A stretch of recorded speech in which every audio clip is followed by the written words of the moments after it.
Hello, you're welcome back to the channel. In this video I'm going to be showing you how to hide following list on TikTok.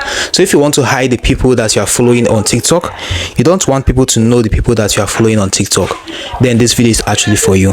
So the first step you need to take is to head over to your profile like this, then go ahead and click on the three-line icon at the top right corner of your screen. When you do that, the next step you need to take is to click on settings and privacy. So looking right here, you can see privacy right here. So if you click on privacy like this, you are going to be able to see the option of following list. So you need to go ahead and click on that. If yours is on everyone, you need to switch it to only me.